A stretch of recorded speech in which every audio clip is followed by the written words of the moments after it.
Intelligence failures are rarely the result of ignorance. They emerge instead from the tension between what is known and what can be said, between professional judgment and institutional necessity, between the language of caution and the requirements of policy. The distance between these things is often measured not in words, but in careers, reputations, and occasionally, lives. Dr. David Kelly died on the 18th of July, 2003. He was 59 years old.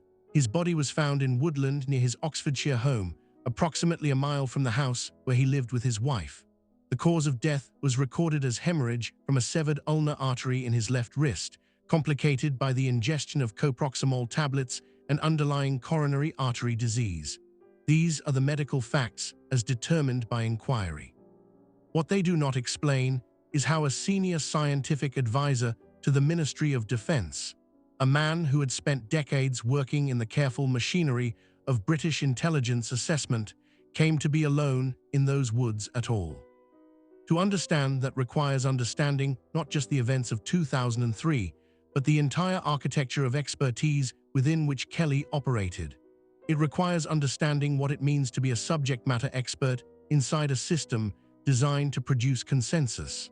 And it requires understanding the particular pressures of that summer when the machinery of intelligence was being examined with an intensity it had rarely experienced before. Kelly was not a politician. He was not an intelligence officer in the operational sense. He was a microbiologist, and his career had been built on the slow accumulation of technical knowledge in a field where certainty is elusive and answers are provisional.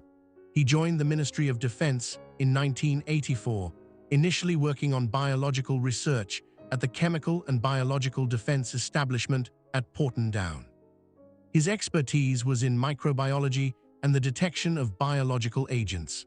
Over time, his focus shifted toward verification, the unglamorous but essential work of determining whether weapons programs exist, whether declarations are truthful, whether evidence supports conclusions. This is not the work of spies. It is the work of scientists operating in politicized environments.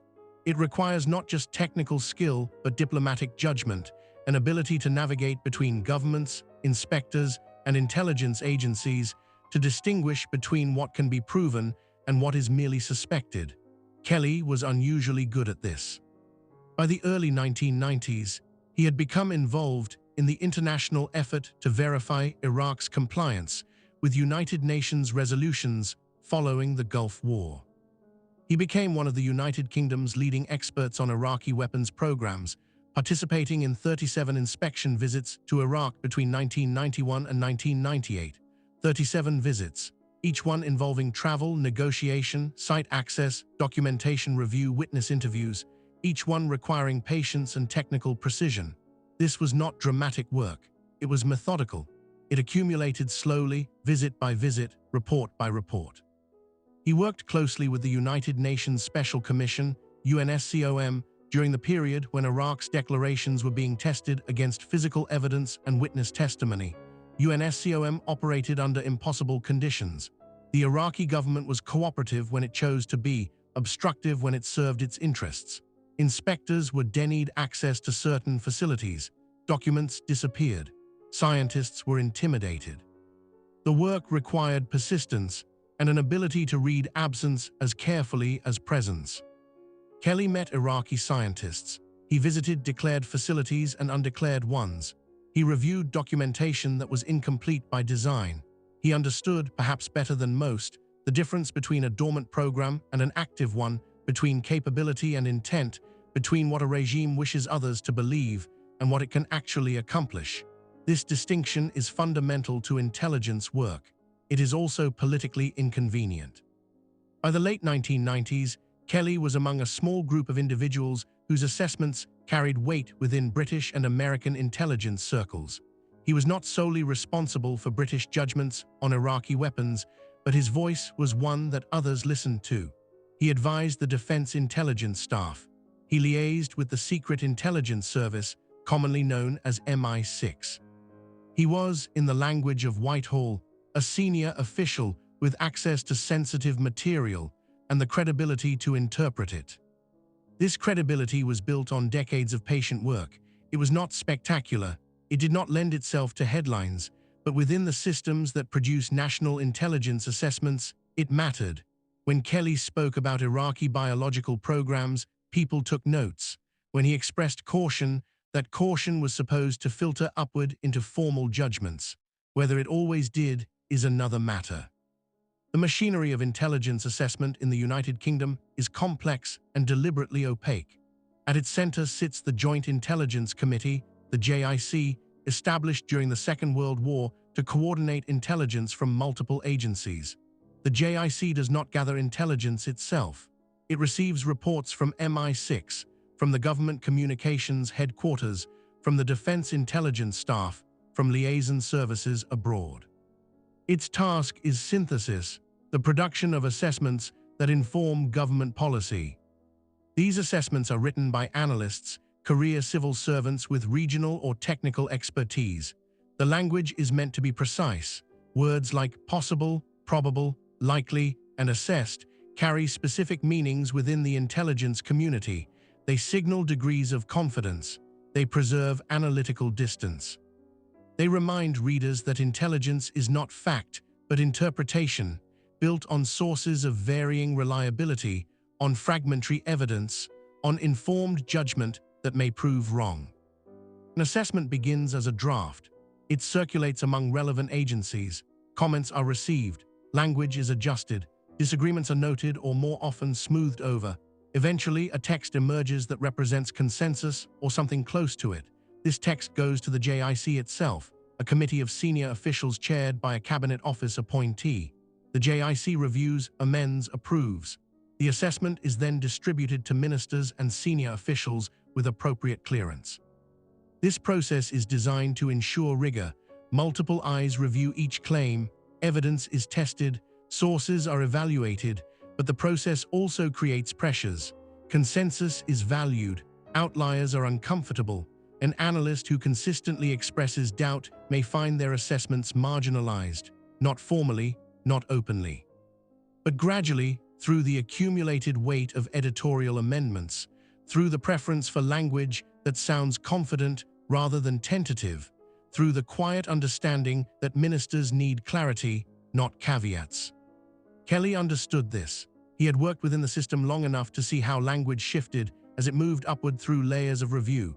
A scientist's careful observation that evidence suggests the possibility of a particular conclusion might become, by the time it reached ministerial level, a statement that such a conclusion was likely or even assessed with high confidence. These shifts were often small. Each one could be defended, but cumulatively they changed meaning. The intelligence picture on Iraq in the years following the departure of UNSCOM inspectors in December 1998 was fragmented. Direct access had been lost. No Western inspectors were on the ground. Surveillance continued from satellites and signals intelligence. Defectors provided testimony, though their reliability varied considerably. Some had genuine knowledge. Others exaggerated their access to gain asylum or financial support. Distinguishing between them was difficult. Other liaison services contributed their own assessments. The Americans were assertive in their judgments. The French were more cautious. The Germans provided information from sources in Iraq, though the reliability of those sources would later be questioned. What emerged from all this was not a clear narrative, but a mosaic of partial information, much of it ambiguous, some of it contradictory. Into this ambiguity, policy imperatives were introduced. By 2002, the government of the United States had decided that Iraq represented an immediate threat requiring regime change. The reasons were complex, mixing genuine security concerns with broader strategic objectives in the Middle East. The government of the United Kingdom needed to determine its own position. This required not just a political decision, but a public case. Intelligence would be central to that case. The question was how intelligence, which trades in probabilities and caveats, could be presented in terms that would persuade Parliament and public alike. This question had been asked before. In 1998, when Operation Desert Fox involved 4 days of airstrikes against Iraqi targets, intelligence about Iraqi noncompliance had been presented to justify military action. But in 2002, the stakes were higher. What was being contemplated was not a limited strike, but full-scale invasion. The legal basis was uncertain. Public opinion was divided. Parliamentary approval would be required. The case would need to be overwhelming.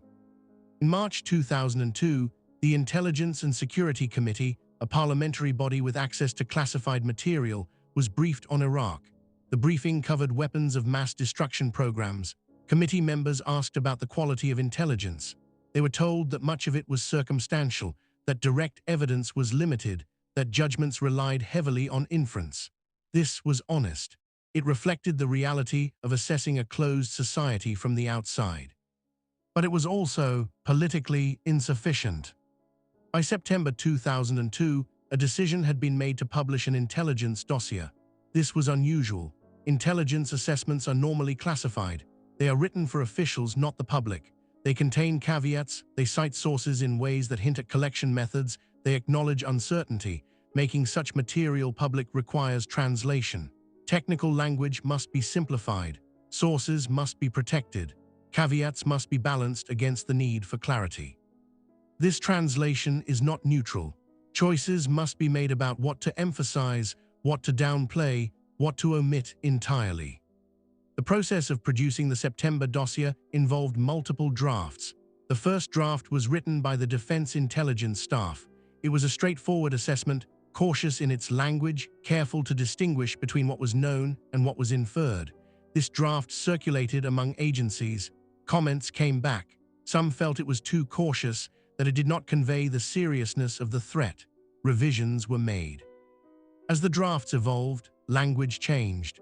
Phrases like intelligence suggests became intelligence shows. Conditional statements became more assertive. Material that had originally been flagged as single-source reporting, meaning it came from one uncorroborated informant, was presented with less explicit qualification. These changes were not made by intelligence analysts. They were made by officials in the Cabinet Office, by communications advisors, by those responsible for ensuring the document would have political impact. David Kelly had been involved tangentially in the process that produced the dossier. He had not written it. He had not been responsible for the final language, but he had provided technical input on certain sections, particularly those relating to biological weapons. He had reviewed drafts. He had offered comments. He was aware, as many within the intelligence community were aware, that the dossier as published was more assertive than the underlying intelligence warranted. The dossier was released on the 24th of September 2002. It was titled Iraq's Weapons of Mass Destruction, the Assessment of the British Government. The foreword was written by the Prime Minister, Tony Blair. It stated that the assessed intelligence had established beyond doubt that Saddam Hussein had continued to produce chemical and biological weapons, that he continued in his efforts to develop nuclear weapons, and that his military planning allowed for some of those weapons to be ready within 45 minutes of an order to use them. 45 minutes. This claim appeared in the dossier's executive summary. It was attributed to intelligence received within the previous few months. It stated that the Iraqi military were able to deploy chemical or biological weapons within 45 minutes of an order to do so. The claim was specific. It implied immediacy. It suggested a threat not in the abstract future, but in the present, a threat that could materialize before countermeasures could be taken. The claim was based on a single source, a subsource of a main intelligence contact, reporting second-hand information. The source had not been extensively tested. There was no corroborating intelligence. The 45-minute timeframe referred, it later emerged, not to strategic missiles, but to battlefield munitions, short-range artillery shells or rockets that might be used against opposing forces in the region, not against Western targets. But this distinction was not made clear in the dossier.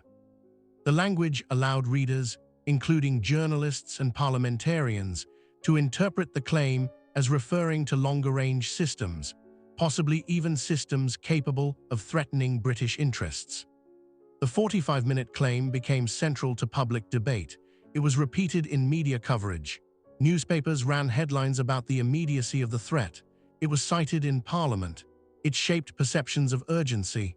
It implied a threat not just to regional stability, but to British forces and interests in the Eastern Mediterranean and beyond. Whether this was the intended interpretation is unclear. What is clear is that the claim was given prominence in the dossier in a way that its evidential basis did not support. Kelly knew this. He had not been directly involved in the section containing the 45-minute claim, but he was aware of the debates surrounding it within the intelligence community. He knew that some analysts had been uncomfortable with the claim's inclusion. He knew that the intelligence was thin. He knew that the language of the dossier, overall, was sharper than the language of the original assessments produced by the Defense Intelligence Staff and the JIC. This placed him in a difficult position. He was a civil servant. He owed loyalty to his department and to the government. He believed in the importance of institutional process. He was not, by temperament or conviction, a rebel, but he was also a scientist, and scientists are trained to be precise about evidence. They are trained to distinguish between what is known and what is assumed. They are trained to acknowledge uncertainty, to update their views when new data emerges, to resist the temptation to claim more than the evidence supports. Over the following months, Kelly spoke to journalists, not frequently, not indiscreetly, but he spoke. He was known to a number of defense and security correspondents as a reliable source of technical clarification. He did not leak classified documents. He did not provide operational intelligence. He did not reveal the identities of agents or the details of collection methods, but he did, on occasion, offer context. He corrected misunderstandings about Iraqi capabilities. He provided background on verification processes. He expressed, in carefully chosen words, doubts about certain claims that had been made publicly. This is not unusual. Officials speak to journalists regularly, though the practice is rarely acknowledged openly. The boundaries are understood, at least in theory. Attribution is carefully managed. Sources remain anonymous unless both parties agree otherwise. The relationship is symbiotic. Journalists gain insight. Officials gain a channel through which to correct misperceptions or occasionally to signal disagreement with policies they cannot openly challenge. The system tolerates this within limits. Kelly was aware of these conventions. He believed he was operating within them. He believed he was helping to ensure that public debate was informed by accuracy rather than distortion. He did not see himself as undermining the government. He saw himself as refining public understanding, as ensuring that technical matters were reported correctly, as preserving the distinction between what intelligence actually said and what political rhetoric claimed it said. Among the journalists Kelly spoke to was Andrew Gilligan, the defense correspondent for the BBC. Gilligan was an experienced reporter, though his style was sometimes controversial. He pursued stories aggressively. He was willing to challenge official narratives. He had contacts across the defense and intelligence establishment. Kelly had met with him before, providing background on various issues. The relationship was professional, not personal. On the 22nd of May, 2003, Kelly met Gilligan at the Charing Cross Hotel in London. The meeting was brief, perhaps half an hour. It was off the record, meaning Kelly's name would not be used. They discussed the September Dossier. Kelly expressed concerns. He said that the dossier had been altered, that certain claims had been strengthened, that the intelligence community had not been entirely comfortable with the final document. He mentioned the 45-minute claim specifically. He suggested that it had been included at the insistence of Downing Street, that it had been given undue prominence, that it was not as reliable as the dossier implied.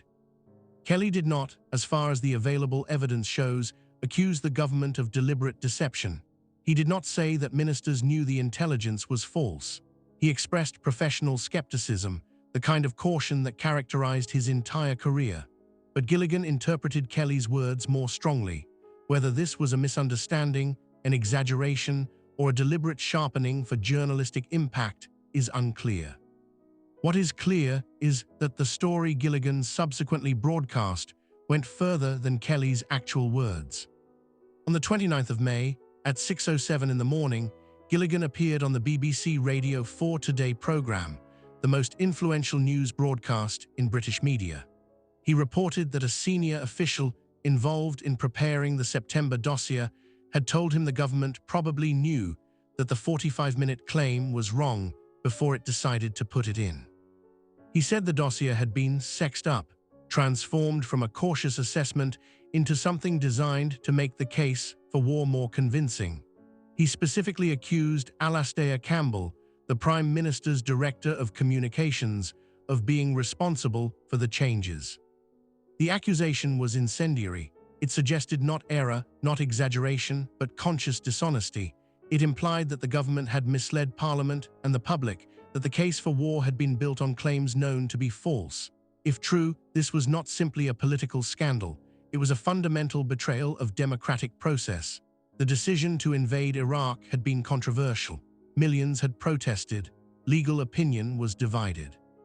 But Parliament had voted for war based, in part, on the intelligence presented in the dossier. If that intelligence had been knowingly manipulated, the consequences were profound. The government's response was immediate and forceful. The Prime Minister denied the allegation. The Foreign Secretary, Jack Straw, denied it. The Defense Secretary, Jeff Hoon, denied it. Alastair Campbell issued a statement describing Gilligan's report as a lie. He demanded that the BBC retract the story, apologize, and reveal the name of Gilligan's source. The BBC stood by its reporting. The chairman of the BBC Board of Governors, Gavin Davies, defended the story. The Director General, Greg Dyke, supported Gilligan. The dispute escalated. This was not an abstract disagreement. It went to the heart of public trust. If the government had manipulated intelligence to justify war, that was a constitutional crisis. If the BBC had broadcast a false and damaging allegation, that was a failure of editorial standards with serious implications for public service journalism. Both institutions had reputations at stake. Neither could afford to back down. And somewhere in the background of this confrontation was the question of sources. Who had spoken to Andrew Gilligan? Who had provided the basis for his report? Kelly did not immediately realize the significance of what was happening. He continued his work. He was preparing to travel to Iraq as part of a team investigating the former weapons programs. He attended meetings. He corresponded with colleagues, but he began to feel uneasy. Gilligan's report had gone further than Kelly's own views. The language was stronger. The accusation was sharper. Kelly had not said the government probably knew the claim was wrong. He had expressed doubt about its reliability. He had not accused Alastair Campbell by name. He had suggested that communications officials had influenced the drafting process, which was different from accusing a specific individual of deliberate falsification. By late June, the pressure on the BBC to reveal its source had intensified. The government needed to disprove Gilligan's report. The only way to do that was to demonstrate that his source was not as senior as implied, not as informed as claimed, not credible enough to make such allegations. This required identifying the source, but protecting sources is fundamental to journalism. The BBC could not simply hand over a name. The standoff continued. Kelly began to worry that his conversation with Gilligan might become known. He consulted colleagues informally. He asked what he should do if his name emerged. The advice he received was mixed. Some suggested he keep quiet unless directly asked. Others suggested he should inform his superiors preemptively. On the 30th of June, Kelly wrote to his line manager at the Ministry of Defense. He admitted that he had met with Gilligan. He said that some of the contents of the broadcast might have originated from their conversation, though he did not believe he was Gilligan's main source. He did not think he had said anything that would justify the broadcast's central allegation, but he acknowledged the meeting. This admission created a problem and an opportunity.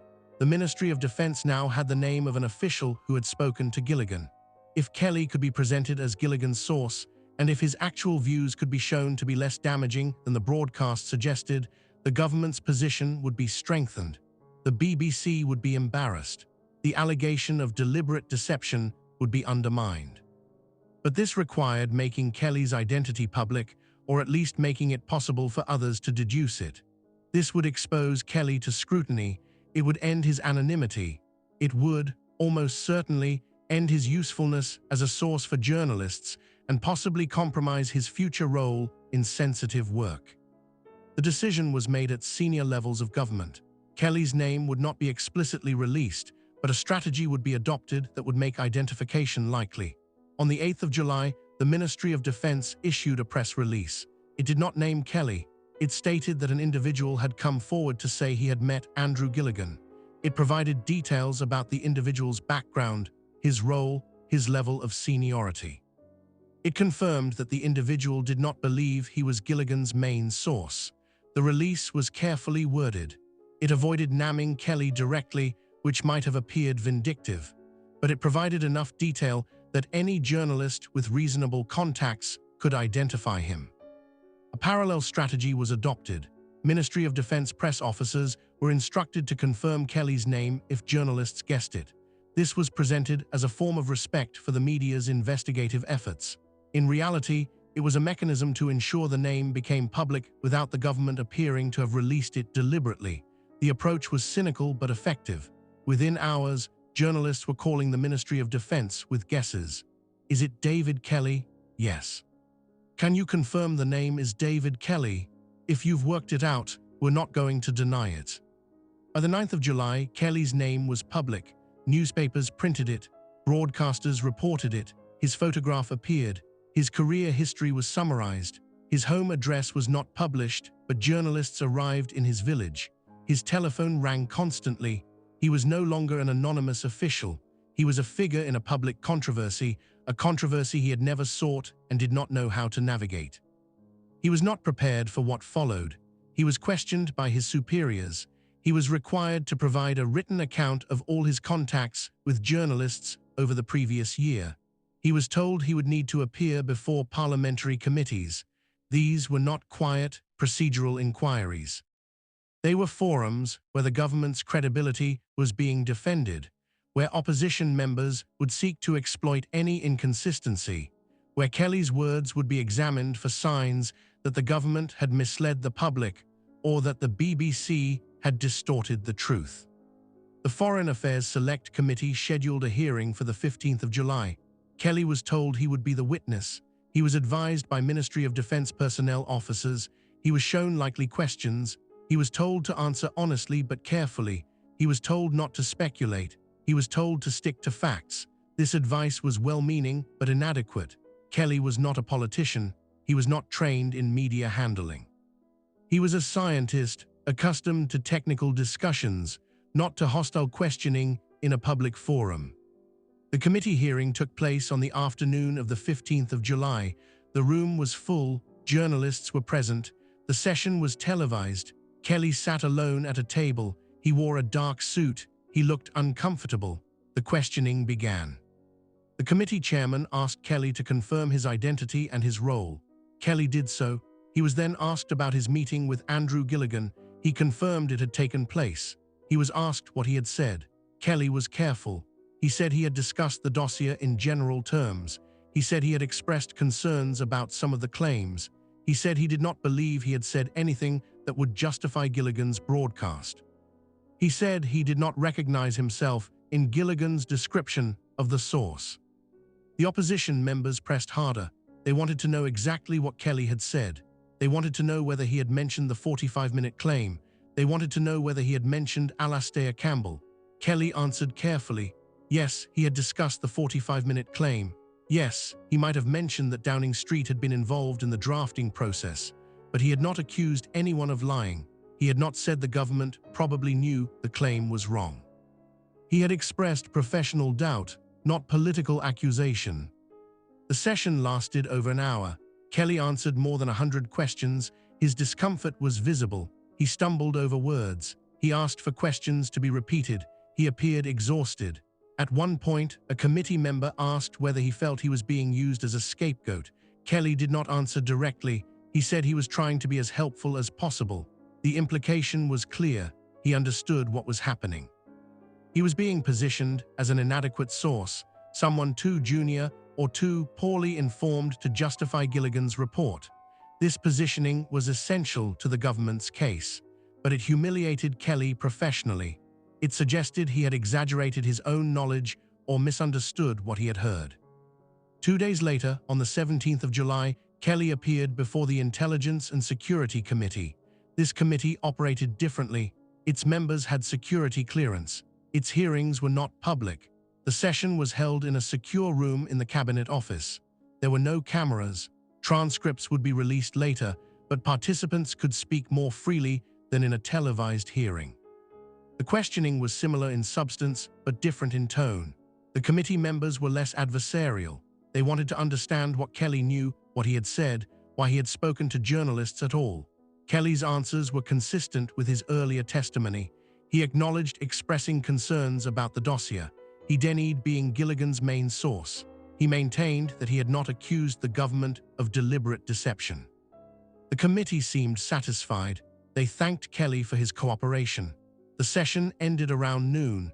Kelly was driven back to his Ministry of Defense office. He collected some papers. He told colleagues he was relieved the hearings were over. He said he was looking forward to getting back to normal work. He left the building in the early afternoon. He returned home to Southmoor, the Oxfordshire village where he lived with his wife, Janice. Their house was in a quiet area, surrounded by fields and woodland. Kelly had always enjoyed walking. He knew the local paths well. That evening, he told his wife he was going for a walk. He left the house at around 3 o'clock in the afternoon. He did not take his mobile phone. He did not say where exactly he was going. His wife assumed he would be back within an hour or two, as he usually was. When he had not returned by dark, she became concerned. She called the police shortly after midnight. A search was organized. Local volunteers joined police officers. They searched the paths Kelly normally walked. Helicopters with thermal imaging equipment were deployed. At 9:20 in the morning on the 18th of July, 2 volunteers found Kelly's body in woodland at Harrowdown Hill, about a mile from his home. He was lying on his back beneath a tree. His left arm was extended. There was a knife nearby, a pruning knife he had carried for years. His left wrist had been cut. There was blood on the ground, though not as much as might have been expected. A bottle of water was nearby, half empty. A packet of coproxamol tablets was found, with several tablets missing. Kelly had been prescribed coproxamol for arthritis. The police secured the site immediately. A forensic medical examiner attended. He noted the wound to the wrist. He noted the presence of the knife. He noted the absence of signs of struggle. He noted that the body showed early signs of decomposition consistent with having been there overnight. Paramedics confirmed that Kelly was dead. The police began their investigation. The news reached Downing Street within hours. The political implications were immediately apparent. If Kelly had taken his own life, questions would follow about the treatment he had received, about the decision to expose his identity, about the pressure he had faced from Parliament and the media. If his death were due to other causes, the consequences would be even more serious. The government needed to respond quickly and carefully. An inquiry was announced that afternoon. Lord Hutton, a senior law lord who had recently retired, was appointed to lead it. His remit was broad. He was to investigate the circumstances surrounding the death of Dr. Kelly, including the preparation of the September Dossier, the decision to identify Kelly as a possible source for Gilligan's report, the role of the BBC, and the events immediately preceding Kelly's death. The inquiry would be public. Witnesses would testify under oath. Documents would be disclosed. The process would be transparent. This was presented as an open and thorough investigation, but the structure imposed limits. Lord Hutton was not conducting a criminal investigation. He was not a coroner. He was not empowered to summon witnesses with the full force of law, though in practice few refused to appear. His role was inquisitorial, not adversarial. He would question witnesses, but there would be no prosecution and defense. There would be no jury. The conclusions would be his alone.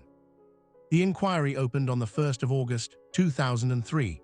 The first witness was Assistant Chief Constable Michael Page of Thames Valley Police, who described the finding of Kelly's body and the initial investigation.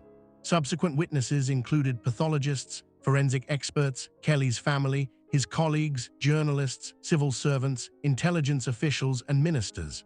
Over 70 witnesses testified. Thousands of documents were submitted. The testimony revealed the mechanics of Kelly's final weeks in detail. His family described the stress he had been under. His wife said he had been deeply upset by the public exposure, that he had felt betrayed by the Ministry of Defense, that he had been struggling to sleep. His daughter said he had seemed despondent after the Foreign Affairs Committee hearing, that he had felt humiliated. Friends and colleagues confirmed that Kelly had been under severe pressure, that he was not accustomed to public scrutiny, that he was a private man thrust into a role he was unsuited for. The pathologists provided technical evidence. Dr. Nicholas Hunt, the forensic pathologist who conducted the post-mortem examination, concluded that the primary cause of death was hemorrhage from the incised wound to the left wrist. The ulnar artery had been severed. Dr. Hunt estimated that Kelly had lost between 3 and 4 pints of blood. He noted that Kelly had ingested 29 coproximol tablets, a significant overdose, though not in itself necessarily fatal. He noted that Kelly had coronary artery disease with severe narrowing of the arteries. The combination of blood loss, drug ingestion, and heart disease had led to death. Some questioned this conclusion even during the inquiry. A group of doctors, including specialists in vascular surgery, wrote to the inquiry expressing doubt that severing the ulnar artery alone could cause sufficient blood loss to be fatal. They noted that the ulnar artery is relatively small, that it is not typically the site chosen for self-harm involving fatal hemorrhage, that the amount of blood reported at the scene seemed inconsistent with death from arterial bleeding. These concerns were put to Dr. Hunt during his testimony. He acknowledged the points but maintained his conclusion.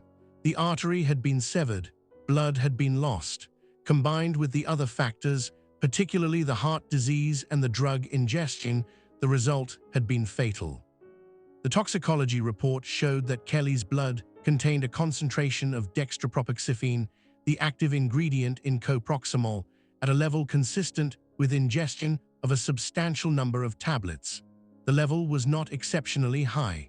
It was within the range seen in fatal overdoses, but also within the range sometimes survived.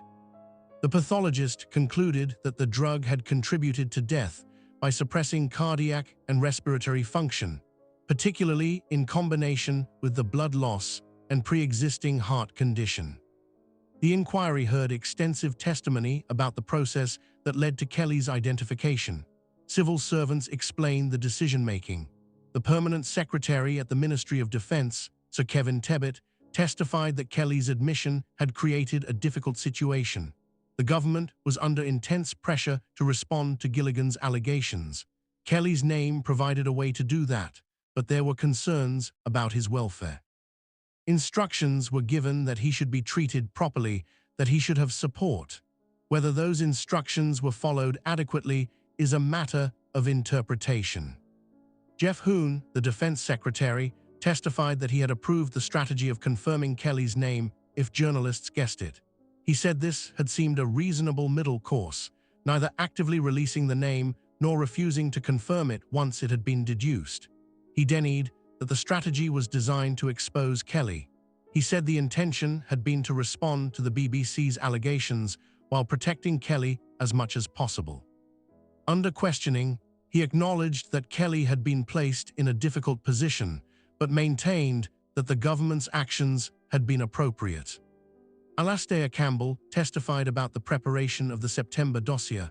He acknowledged that Downing Street had been involved in the drafting process. He acknowledged that changes had been made to strengthen the language. He denied that any changes had been made that contradicted the underlying intelligence. He said the changes had been about presentation, about making the document accessible to a general audience, not about distorting the content. He insisted that the intelligence agencies had approved the final text, that John Scarlett, the chairman of the Joint Intelligence Committee, had been responsible for the document's accuracy. John Scarlett testified in private session, his testimony later released in redacted form. He confirmed that he had overseen the dossier's preparation. He confirmed that the intelligence agencies had approved the final text. He acknowledged that the document had been written with the intention of making a public case, that this was different from a typical classified assessment. He defended the 45-minute claim, saying it was based on intelligence reporting, though he acknowledged that the intelligence had limitations. Andrew Gilligan testified about his meeting with Kelly. He said Kelly had been his main source for the broadcast. He said Kelly had expressed serious concerns about the dossier, that Kelly had said it had been transformed in the week before publication, that Kelly had mentioned Alastair Campbell's involvement. Gilligan acknowledged that he could not produce notes of everything Kelly had said, that some of his reporting had been based on his interpretation of Kelly's meaning rather than direct quotation. He maintained that his broadcast had been substantially accurate. The BBC's editorial processes came under scrutiny. The inquiry heard that Gilligan had not shown his script to anyone before broadcasting. The early morning slot on the Today program was live and unscripted. Gilligan had ad-libbed based on notes. Later versions of the story, broadcast throughout the day and published online, had softened some of the language. The accusation that the government probably knew the claim was wrong appeared only in the 6:07 broadcast. Subsequent versions said the government knew the claim was questionable, which was less definitive. This inconsistency suggested sloppiness, a failure to maintain editorial control over a serious allegation. The inquiry lasted 5 months. The final hearing was in late January 2004. Lord Hutton then retired to write his report. It was published on the 28th of January. The report ran to over 300 pages. Its conclusions were clear and, for some, unexpected. Lord Hutton concluded that Dr. Kelly had taken his own life. He found that the cause of death was hemorrhage from the incised wound to his left wrist, in conjunction with ingestion of coproximol tablets and underlying coronary artery disease. He found no evidence of foul play. He found no evidence that anyone other than Kelly had been present in the woods. He found that Kelly had been under severe stress, that he had felt his professional reputation was in jeopardy, that he had been distressed by the public exposure and the parliamentary hearings. Lord Hutton examined the government's handling of Kelly's identification. He found that the process had been flawed. He found that the strategy of confirming Kelly's name had made identification almost inevitable. He found that insufficient consideration had been given to Kelly's welfare. But he did not find that the government had acted dishonestly or with deliberate intent to harm Kelly. He found that ministers and officials had believed they were acting appropriately in the circumstances. He criticized aspects of the handling, but did not attribute blame to specific individuals. On the central allegation, Lord Hutton's findings were unequivocal. He found that the BBC's report, specifically Andrew Gilligan's 6:07 broadcast, had been unfounded.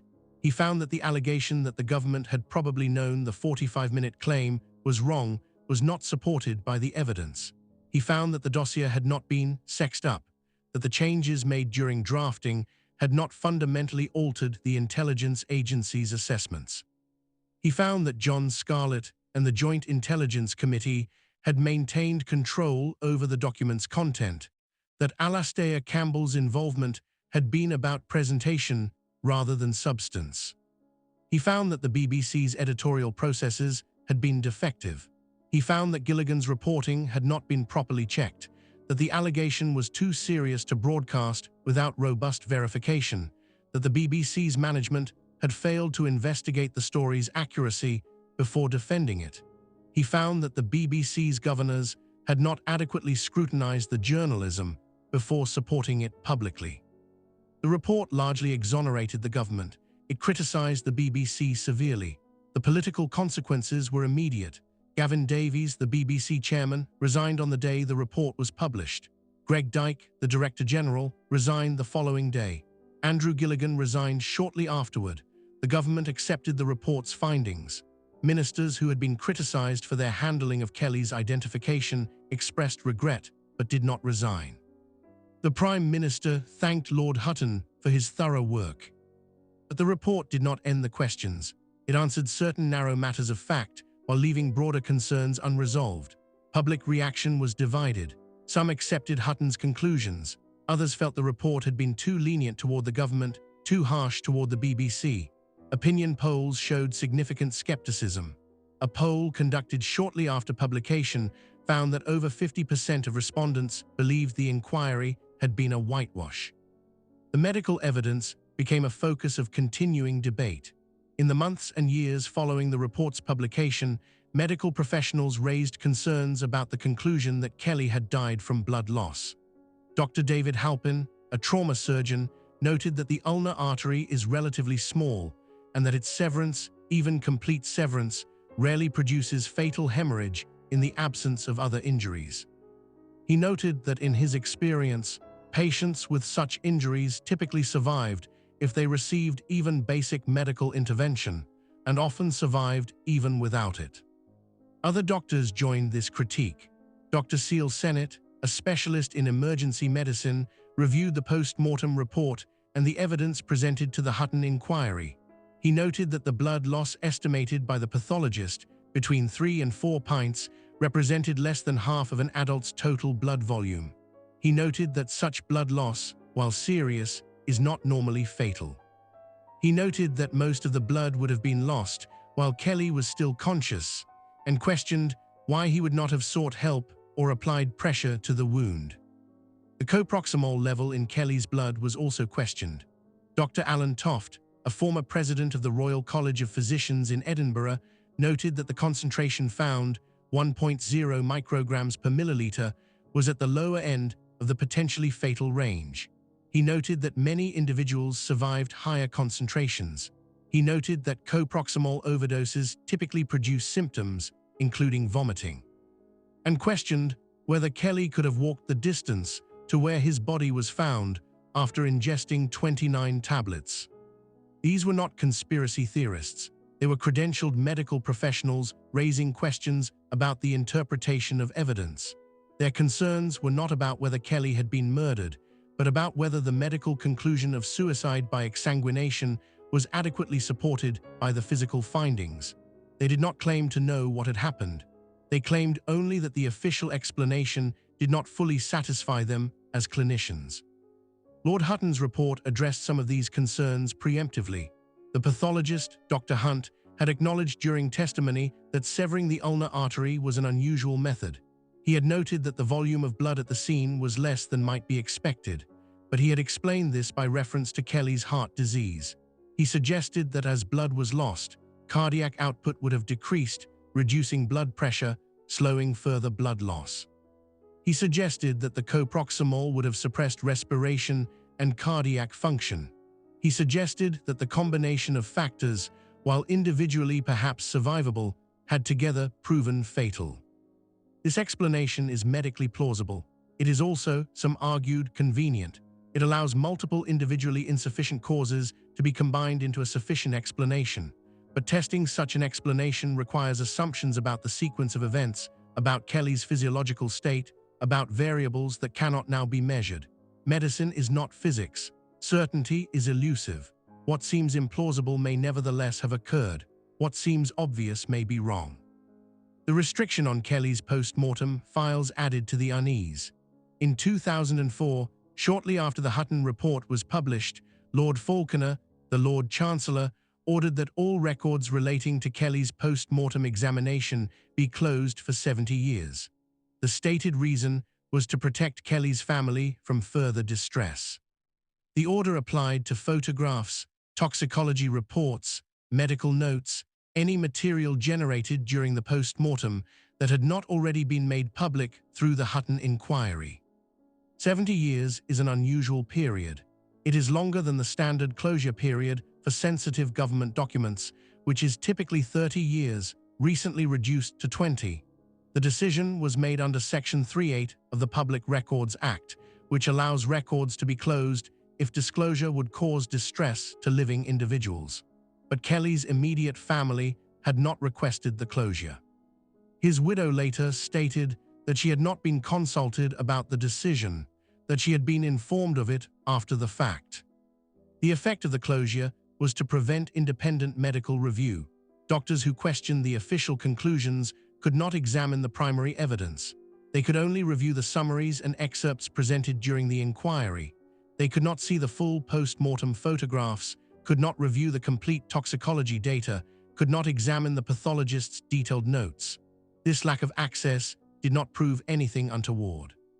But it prevented the kind of peer review that is normal in complex medical cases. Campaigners, including some members of Kelly's extended family, called for the restriction to be lifted. They argued that transparency would be more protective of Kelly's reputation than secrecy. They argued that if the evidence supported the official conclusion, there was no reason to hide it.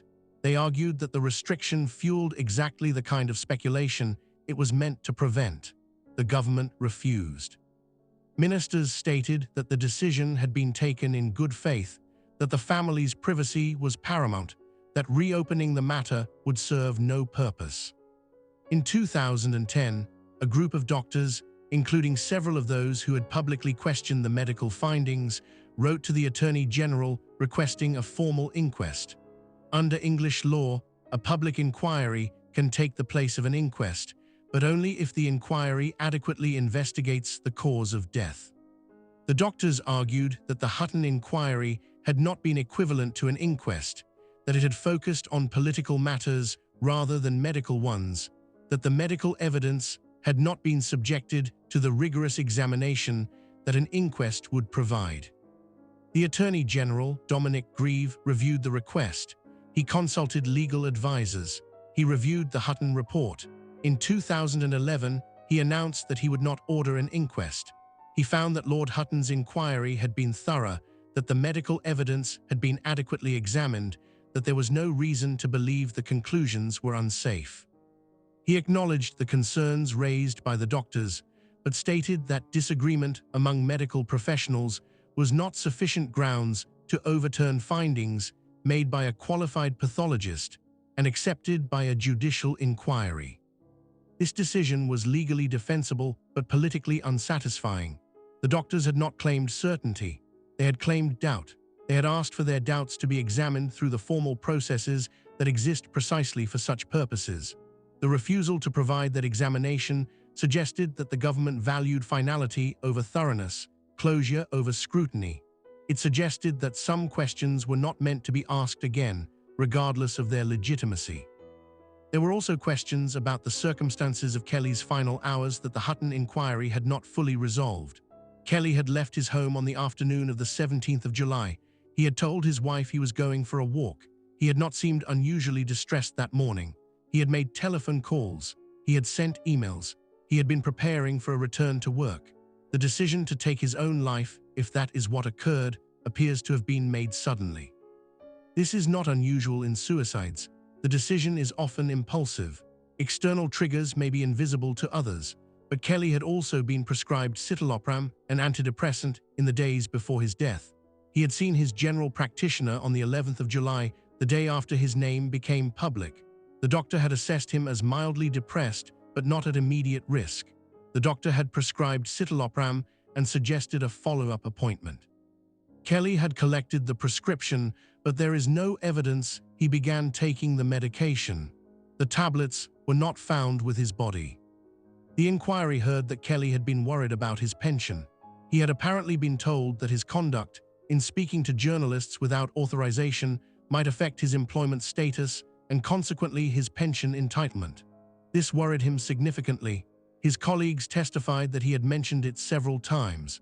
For a man in his late 50s, the prospect of losing financial security after decades of public service was deeply distressing. Whether this was a factor in his decision to walk into those woods is unknowable, but it was part of the pressure he was under. There were also questions about what Kelly had been working on immediately before his death. He had been involved in sensitive aspects of the search for weapons in Iraq. He had contacts among Iraqi scientists. He had knowledge of procurement networks.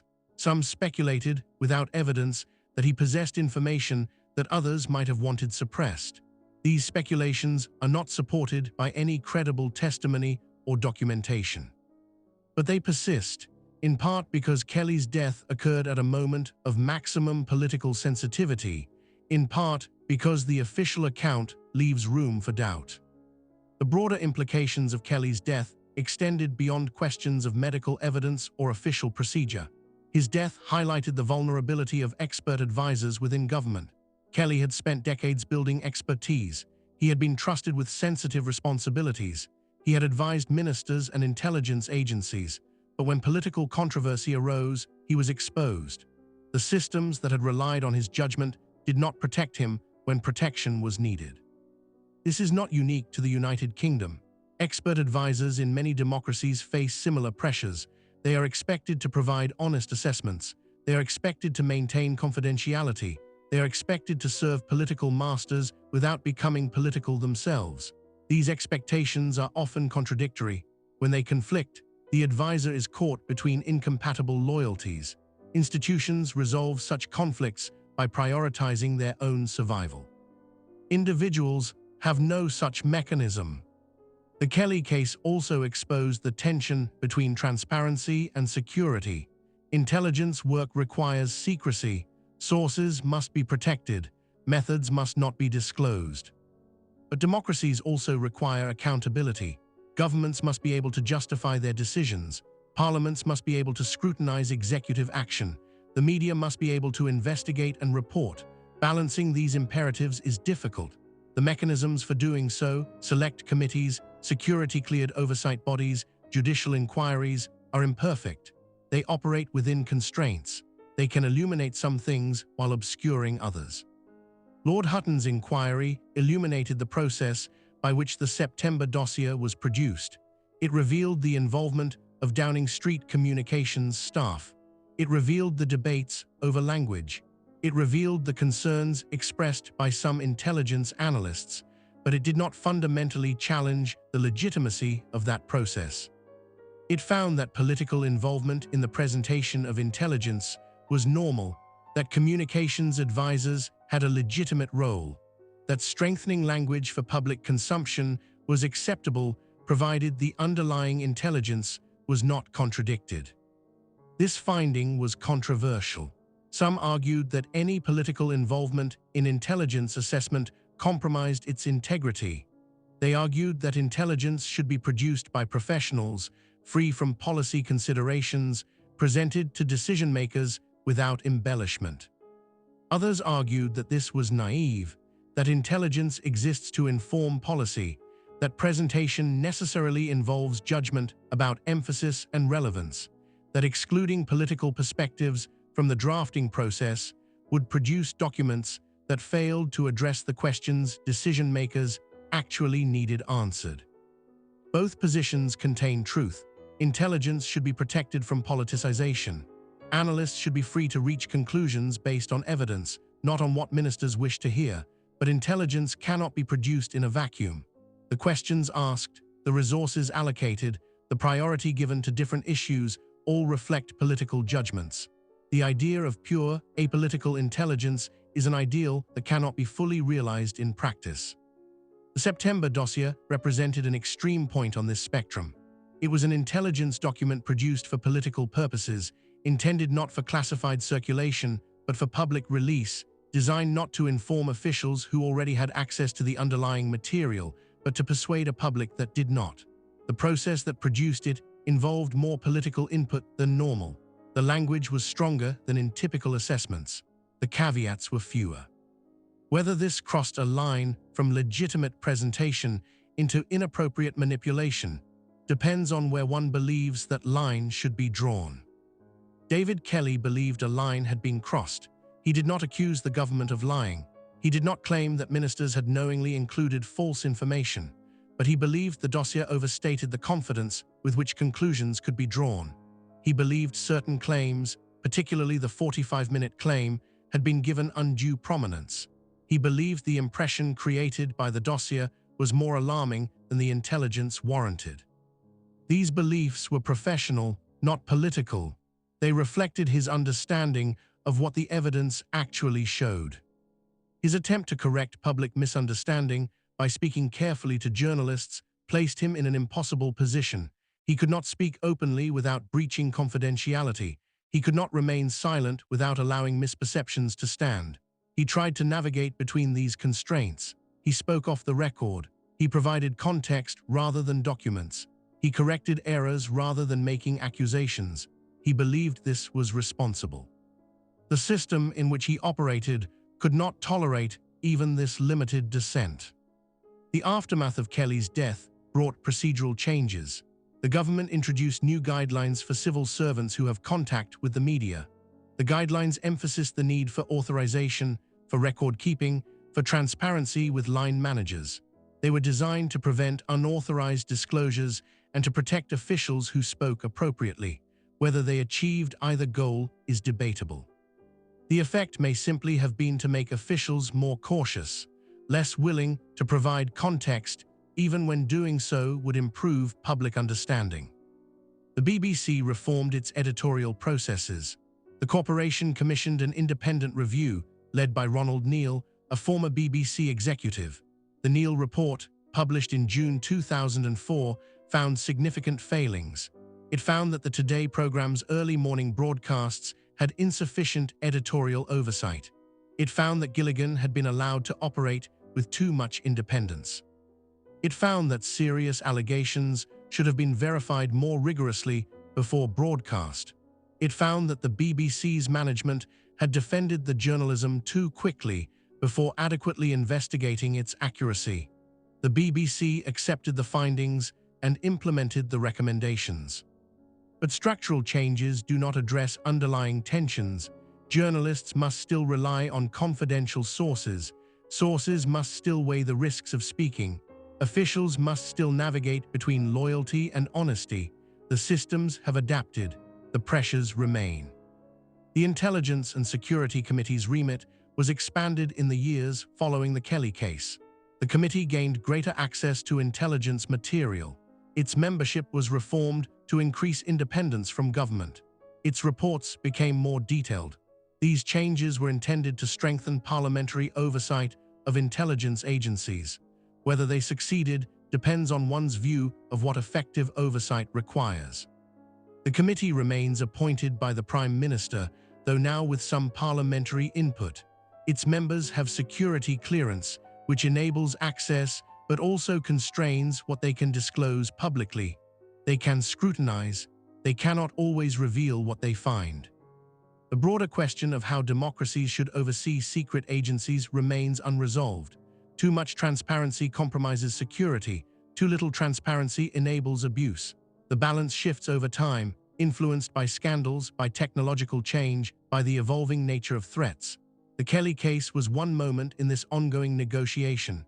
It exposed weaknesses. It prompted adjustments, but it did not settle the fundamental question of where the line should be drawn. The search for weapons of mass destruction in Iraq continued for over a year after Kelly's death. The Iraq Survey Group, led by David Kay and later Charles Julfer, conducted extensive investigations. They interviewed Iraqi scientists. They searched hundreds of sites. They reviewed documents. They found evidence of intent, of past programs, of concealment, but they found no stockpiles of chemical or biological weapons. They found no active production facilities. They found no weapons ready for deployment within 45 minutes or any other time frame. The absence of weapons vindicated those who had been skeptical of the intelligence. It also raised questions about how so many agencies in multiple countries had reached similar conclusions that proved to be wrong. The failure was not solely British. American intelligence had been equally confident. Other allied services had shared the assessment. The consensus was broad. The consensus was wrong. Various inquiries examined this failure. In the United States, the Senate Intelligence Committee and the Commission on the Intelligence Capabilities of the United States regarding weapons of mass destruction both investigated. In the United Kingdom, the Butler Review examined the intelligence on Iraqi weapons. All reached similar conclusions. The intelligence had relied too heavily on circumstantial evidence. It had assumed continuity of programs that had in fact been abandoned. It had given too much weight to unreliable sources. It had not adequately considered the possibility that Iraq was concealing absence rather than presence, that the regime's behavior was explained by internal politics and regional posturing rather than by possession of prohibited weapons. Lord Butler's report, published in July 2004, was more critical of the intelligence process than Hutton's inquiry had been. Butler found that the September Dossier had pushed intelligence to the outer limits of what it could support. He found that caveats and uncertainties had been downplayed. He found that the Joint Intelligence Committee had been under pressure to provide assessments that supported policy. He found that the machinery of intelligence assessment had not functioned as well as it should have, but he did not find deliberate deception. He found error, not dishonesty. This distinction is important.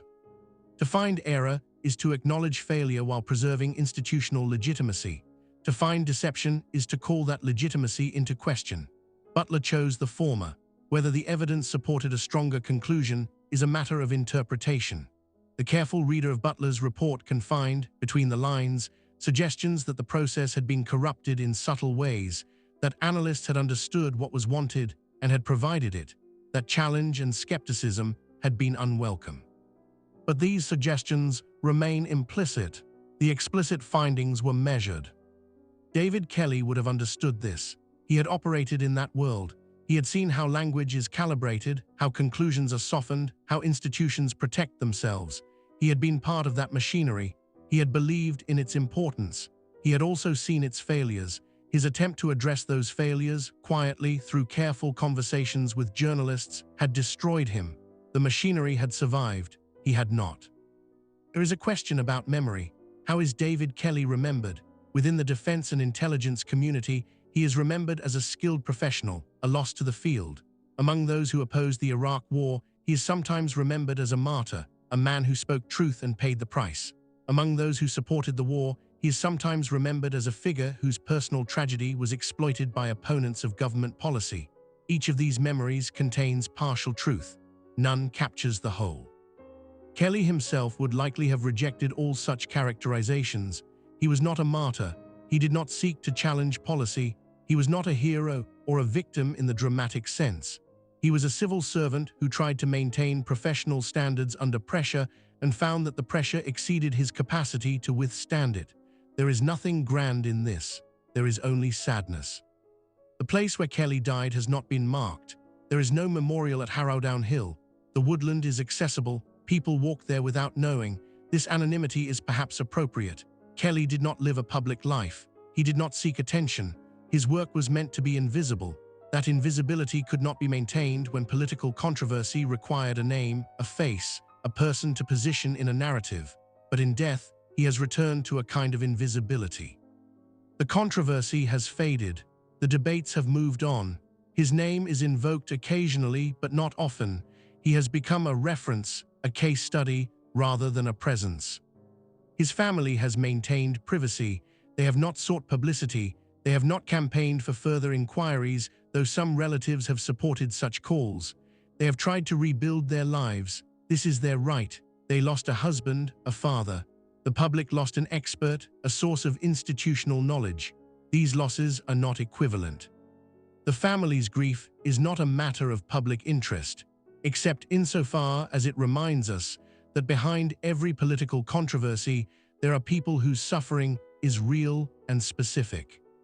The question of whether Kelly would have continued his career had he survived that summer is unanswerable. His professional reputation had been damaged.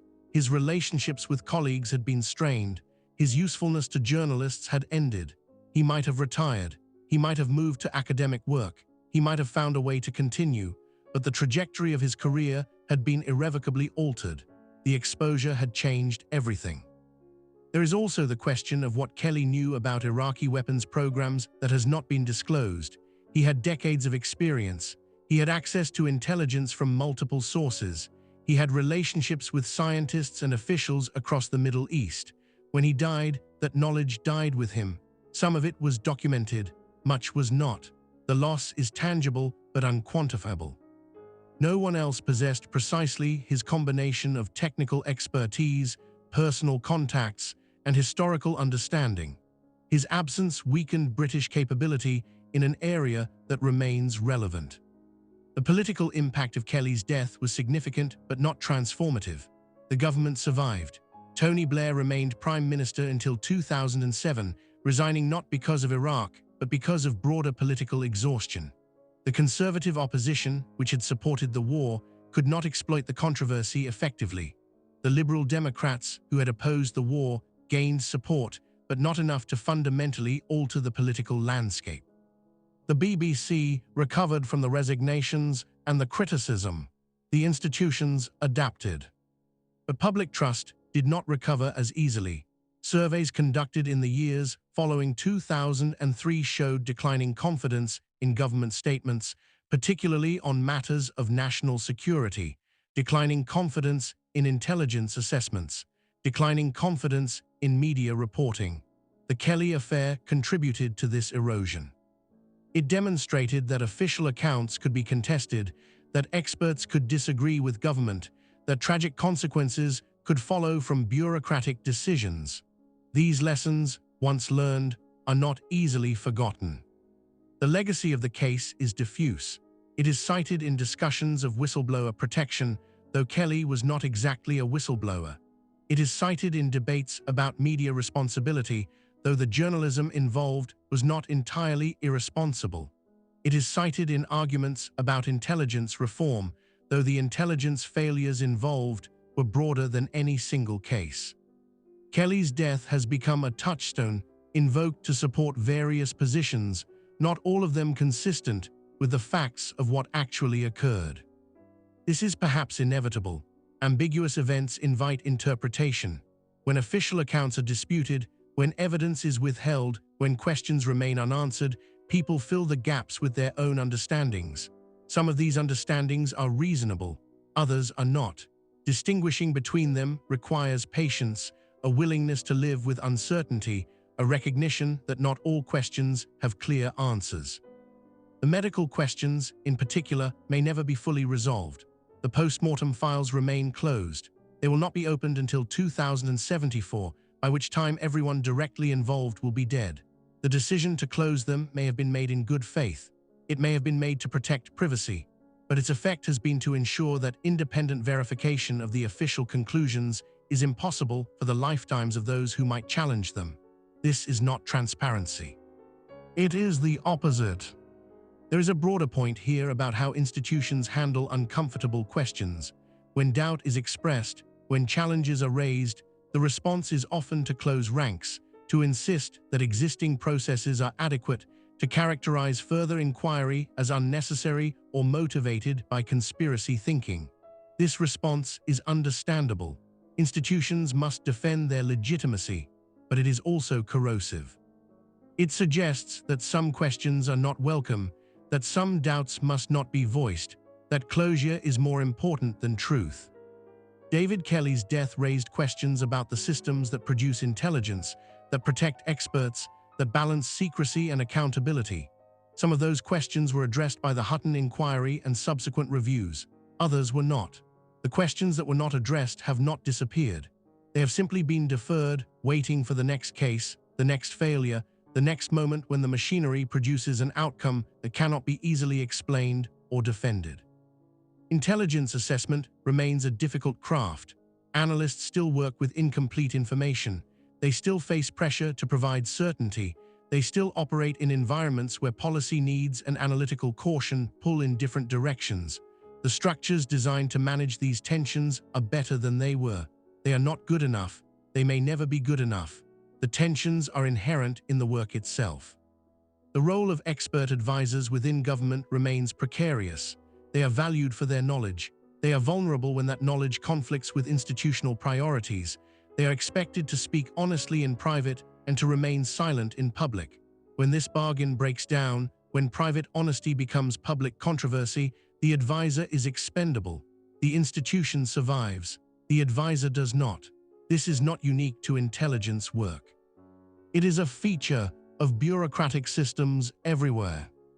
Kelly's story is not primarily about intelligence failure. It is about what happens to individuals when systems fail. It is about the distance between institutional process and human cost. It is about the way responsibility diffuses through bureaucracies, becoming so distributed that no one feels accountable. It is about the gap between legal findings and moral truth, between what inquiries can establish and what people believe. The Hutton Inquiry established certain facts. Kelly met with Gilligan. Gilligan's report went beyond what Kelly said. The government's handling of Kelly's identification was flawed. Kelly was under severe pressure. He took his own life. These findings are not in serious dispute, but they do not address the deeper questions. They do not explain why the systems that relied on Kelly's expertise failed to protect him. They do not explain why institutional priorities took precedence over individual welfare. They do not explain why no one in a position of authority felt responsible for the outcome. Some truths leave no record, only consequences.